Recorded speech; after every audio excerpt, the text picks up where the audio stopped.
All right, good evening. My name is Adam White, and it is February 2022. I don't know how this happens so fast, but it seems the calendar is just running away from us, and the days keep going faster and faster. So the good news is that we're this much closer to summer, although ski flying is in full swing here in Alaska. I know a lot of us are really excited about float season coming up. So my name is Adam White. I am Government and Legislative Affairs for the Alaska Airmen's Association, and this is our normal monthly update. So I want to take just a few minutes to say hello to all of you out there. If you've got questions, if you could type those in the comments down here, I'll do my best to address those as they pop up if they're appropriate to the topics that we're dealing with tonight. If they're beyond the scope of what we're talking about tonight, or if I'm not prepared to give a full answer for those things, I will get back in touch with you, especially if we can go back and get some contact information for you. Just quickly, just wanted to remind you that the Raffle plane, a Carbon Cub FX3, is what the raffle is for this year. Tickets are selling fast. We're actually doing pretty good on tickets. So there we go. Looks like Facebook is back up. So apologize for that pause there on Facebook. As I mentioned to those folks that were still on Instagram, rural Alaska and connectivity is not always the best. I was talking about the Raffle plane. A Carbon Cub FX3 is what the plane is for this year. It is progressing, and I'm looking forward to seeing it. It's going to be a great airplane. We're working on doing some live events about the aircraft and some of the things that it's going to be equipped with.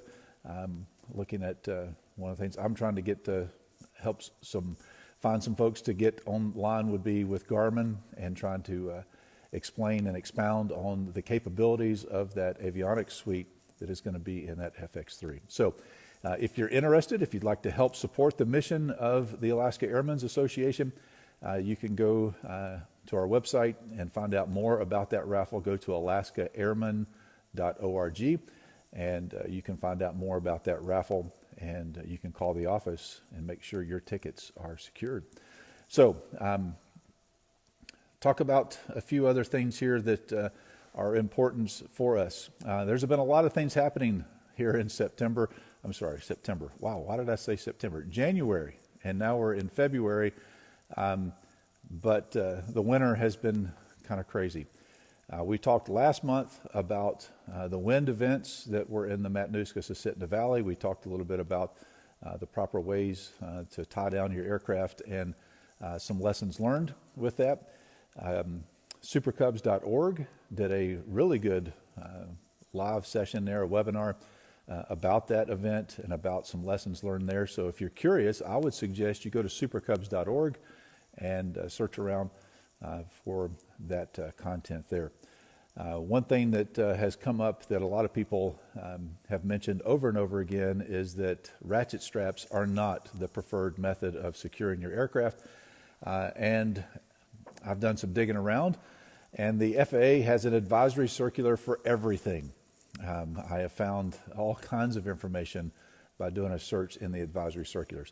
AC 20-35C is a tie-down recommendations issued by the FAA. It was published back in 1983, so it is pretty dated. They talk about some materials for ropes that are dated. You can still get those types of ropes, but there's been a lot of technology improvement with materials since that point, since 1983. But encourage you to go look at AC 20-35 Charlie for recommendations on the proper way to tie down an aircraft and some considerations that you need to look at when it comes to securing your aircraft. It really has been a sad thing to see the results of that wind event there in the Matanuska-Susitna Valley. So once again, that's AC 20-35C. So just do a search on your search engine there and you'll be able to find it. It's in two parts, but you can look at it as a download, as a PDF, and really good stuff to see there. A couple of other things that have happened safety-wise. If you have not seen it, the National Transportation Safety Board has issued 2 safety alerts here within the past month. One of them is for carbon monoxide in our aircraft, in our cabins. We know that wintertime especially, carbon monoxide has been a problem. There's been several accidents through the years. The NTSB's got some data about fatalities that they feel have resulted from carbon monoxide in the cockpit. They are recommending to the FAA that the FAA mandate CO detectors in general aviation aircraft. I can tell you that the aircraft sitting right here behind me, a Cessna 206, and another aircraft just sitting right over here, a Maul M7, have installed in the panel, hardwired into it, electric CO detectors. They are very effective. They are life limited. You do have to replace them, and I've done that on that scheduled interval. The other aircraft here in the hangar just has a little card that I'm sure we're all familiar with that turns darker color when it's exposed to carbon monoxide. It is an important issue. If you do not have a carbon monoxide detector in your aircraft, you really need to consider figuring out how you're going to do that. Whether it's just the little card for a few dollars that you put in there that you have to replace because they're life limited. Once you open that package, the expiration date starts ticking down. Or if you make a little bit larger investment and do what I've done with these 2 aircraft that I fly and put in a hardwired panel mount carbon monoxide detector. So if you're interested in finding out more about that, you can go to the NTSB's website, ntsb.gov, and look for their safety alerts and read up on what they are saying about carbon monoxide poisoning and that issue in general aviation aircraft. Not sure what the FAA is going to do with that recommendation. The NTSB has zero authority or control over the FAA. They do make safety recommendations, not all the time, but pretty frequently. And a lot of times the FAA will take those into consideration and talk about some changes. I do think, though, it is a heavy lift to mandate and require installation of carbon monoxide detectors in GA aircraft. I know a lot of people are flying around with an ADSB receiver, the portable ADSB receiver that has a carbon monoxide detector built into that. That's a great option. You get a lot of really good things in that one little box. You get the ADSB data, FISB and TSB information into your iPad or your phone as you're flying around, but it also gives you a carbon monoxide sensor in the cockpit as well. So a lot of good options for that. I encourage you to look into those and make sure you have some sort of carbon monoxide detector. Another alert from the NTSB has come out, and this is not necessarily a new one. The NTSB's talked about that for this issue for a little while, but the rudder post on Cub type aircraft. There's been several cases where the top of the rudder has folded over in flight, folded 90 degrees, and you can imagine what that does for stability of the aircraft. It takes some of that vertical surface area and now makes it horizontal, and you lose some rudder effectiveness. It's taken a few people by surprise. And the NTSB is looking for more data and more information, as well as the FAA and the Aircraft Certification Office to try to figure out first of all, how widespread this problem is and what needs to be done about it. It appears that the tubes are starting to fail just because of corrosion internally and weakening those tubes. And then, of course, the flight loads on that causes them to break over. So the NTSB has issued a safety alert about that issue as well. So if you fly a Cub type aircraft, and I use that term very broadly, I would encourage you to go look at that NTSB safety alert and find out some more about that issue and talk to your mechanic. Make sure your mechanic is actually inspecting those tubes really well. These older aircraft that have been sitting outside for many, many years of their life, we all know that metal corrodes and rusts, and time takes its toll, and we want to make sure that our aircraft remain safe. So, just one other thing that popped up in email today. It's that time of year again for the General Aviation Survey and 135 survey. that is done on a contract basis for the FAA, and a random sampling of aircraft in the lower 48 are asked to participate in this survey every year, but every aircraft in Alaska is asked to participate in this survey. Now, what this survey does, it actually helps me do my job. So you'd do me a great favor if you went and filled out that survey. A lot of the emails went out today. I got an email reminding me of that. You will probably get a postcard in the mail.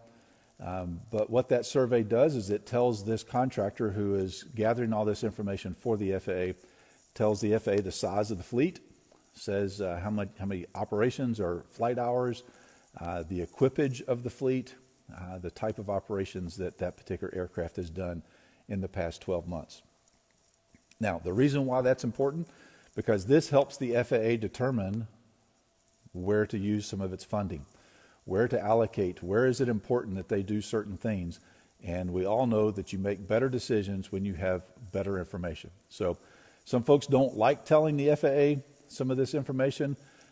It is tied to a registration number for the airplane, but that data is pretty stripped down of some of its identifying information when they start running some of those reports, and when we start talking about equipage and that sort of thing. They do base it on regions, so it is important for us here in Alaska that we able to figure out how many folks actually have an IFR GPS in their aircraft, how many people are ADSB out and ADSB in, and so that information is very helpful.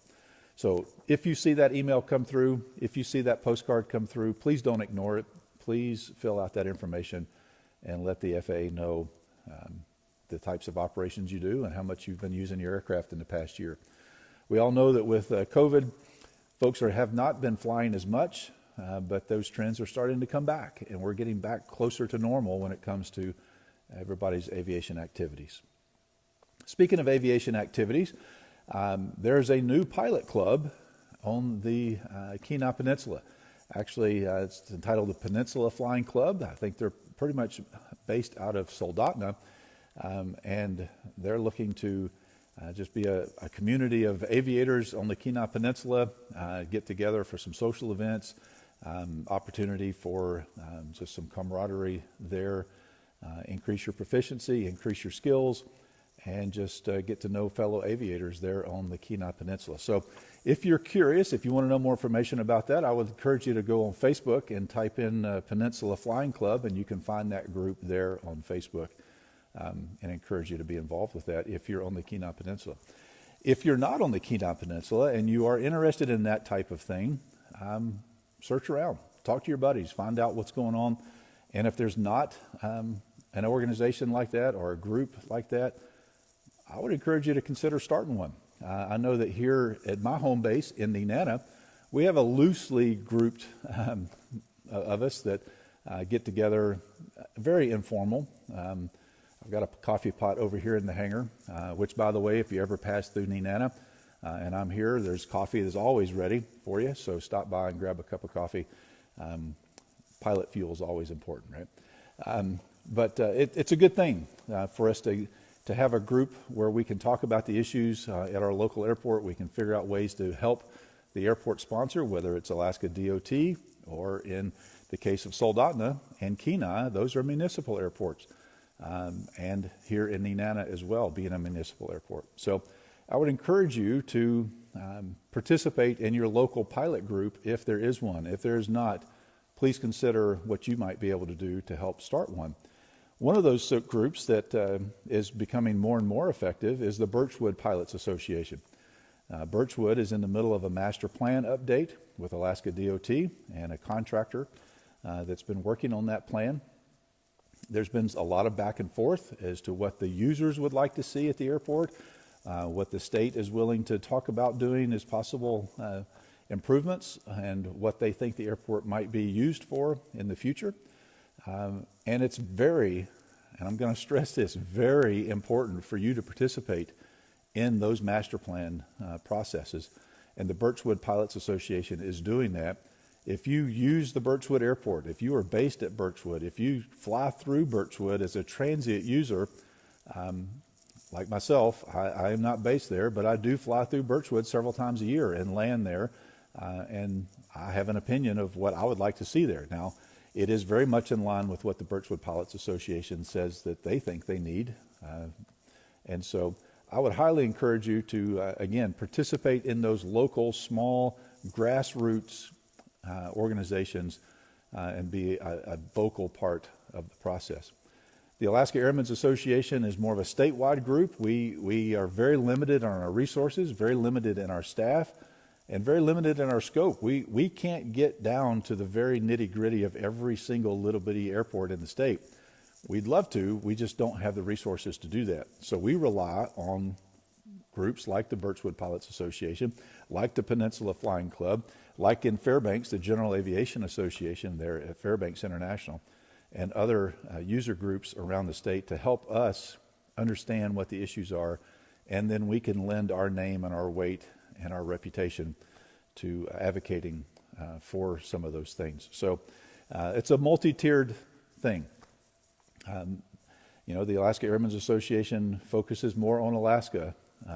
We do get involved in some national issues like the 100 low lead issue that's going on right now with some parts of the country refusing to sell 100 octane fuel.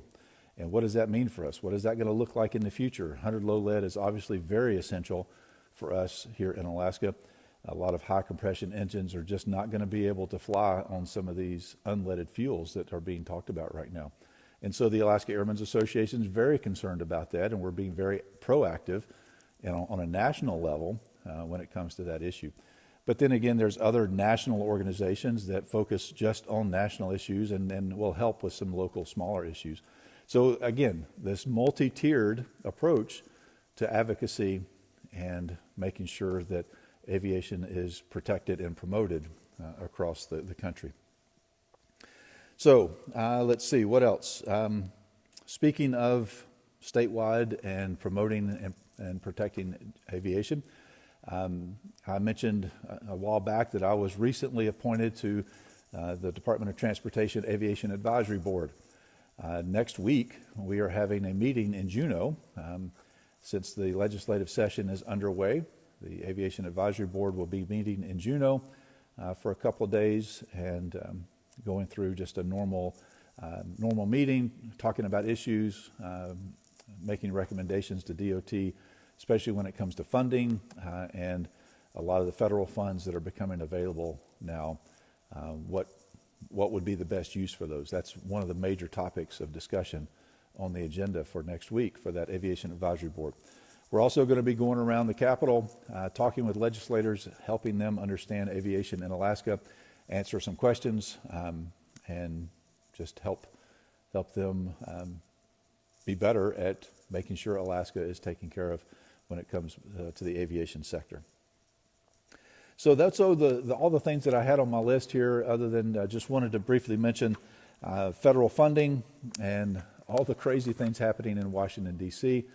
There was supposedly a stopgap vote scheduled for today, and I did a quick search. Couldn't find out too much as to whether or not that actually occurred, but it's been an hour or so since I actually looked for that. But continuing of the federal funding to keep the federal government running. It seems that we keep doing that more and more here lately. But again, Alaska Airmen's Association is tracking these things and making sure that aviation is alive and well here in the state. So didn't see any questions pop up.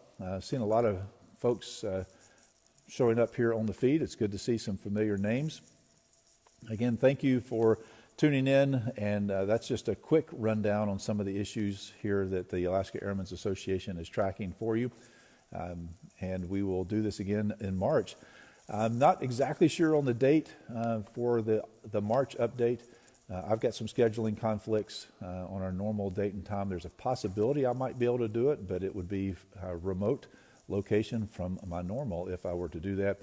But I'm pretty sure we're just going to have to push that a week from our normal time for March. But look for more information about that as we get closer. Again, thank you for tuning in. If you're not a member of the Alaska Airmen's Association, I would highly encourage you to consider joining, adding your name to the long list that are concerned about protecting, promoting, and preserving general aviation in Alaska. Another way you can help is to buy a raffle ticket for the FX3 Carbon Cub that we're raffling off at the Great Alaska Aviation Gathering the first full weekend in May there at the Palmer Fairgrounds here in Alaska. So until next time, I look forward to interacting with you on social media. My email address is there on the Alaska Airmen's website.